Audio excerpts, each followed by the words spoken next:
جنگل میں تیز ہوائیں چل رہی تھیں، ہر طرف تیز آندھی اور بارش تھی۔ رانو چڑیا اپنے دو بچے کوکو اور منی کے ساتھ اپنے گھونسلے میں بیٹھی تھی۔ گھونسلے کے اندر سارا پانی آ چکا تھا اور گھونسلہ ٹوٹنے ہی والا تھا۔ بچے کہہ رہے تھے، ماں باہر بھی پانی، اندر بھی پانی، اب ہم کہاں جائیں گے ماں، ہمارا گھونسلہ تو ٹوٹ جائے گا، ہم کہاں جا کر رہیں گے ماں، ہم دوسرے جنگل چلے جاتے ہیں۔ تبھی رانو کہنے لگی، ہاں میرے بچوں، کچھ کرتے ہیں۔ تبھی اس نے اپنی پوٹلی میں ضروری سامان رکھا، اپنے دونوں بچوں کو لیا اور اڑنے لگی۔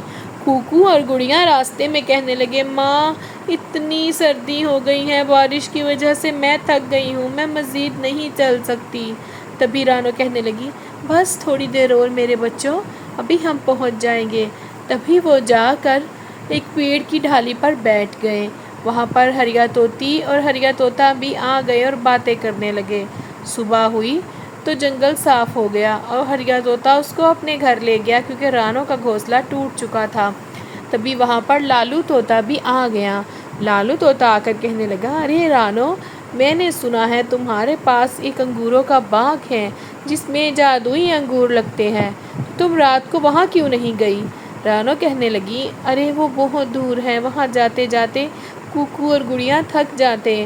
تبھی یہ ساری باتیں کالو کوا اور کالی کوی اور الو میاں سن رہے تھے، ان کی نیت خراب ہو گئی۔ لالو نے کہا، مجھے اپنا وہ باغ ضرور دکھانا رانو۔ رانو اس کو اپنے باغ میں لے گئی جہاں پہ مختلف قسم کے انگور لگے تھے۔ وہ انگور باتیں کرتے تھے اور کالو کوا کہنے لگا، بڑی گھنی ویسنی ہے یہ رانو، آج تک کس نے ہمیں اس کے بارے میں نہیں بتایا، لیکن اب یہ باغ پر صرف ہمارا قبضہ ہوگا، ہم اس رانو کو مار ہی دیں گے، اس کو بھی مار دیں گے، ہریا طوطا کے گھر میں یہ رکی ہے اس کے گھر کو بھی آگ لگا دیں گے اور پھر رانو کے مرنے کے بعد یہ ہمارا ہو جائے گا۔ لیکن ان کی یہ باتیں لالو طوطا سن لیتا ہے۔ لالو طوطا جا کر رانو کو بتاتا ہے کہ کالو کوا، کالی کوی اور الو میاں تمہاری موت کی سازش بنا رہے ہیں، جلدی سے یہاں سے نکل جاؤ۔ ابھی وہ باتیں کر ہی رہے تھے کہ انہوں نے آ کر اس کے گھر کو آگ لگا دی۔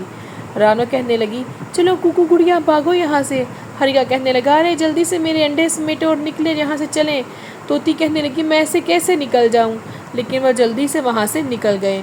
اب ان کے پاس اور کوئی چارہ نہ تھا، سب مل کر رانو کے جادوئی باغ میں گئے اور جادوئی باغ کو سارا واقعہ سنایا۔ جادوئی باغ نے کہا، گھبراؤ نہیں۔ اس نے فوراً انگوروں کی بیل کا ایک خوبصورت سا گھر تیار کر دیا جس میں صرف نیک دل لوگ ہی رہ سکتے تھے۔ سبھی وہاں پہ رہنے لگے۔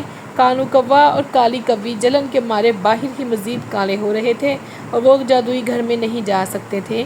اگر آپ چینل پر نئے ہیں تو چینل کو سبسکرائب کرتے جائیں۔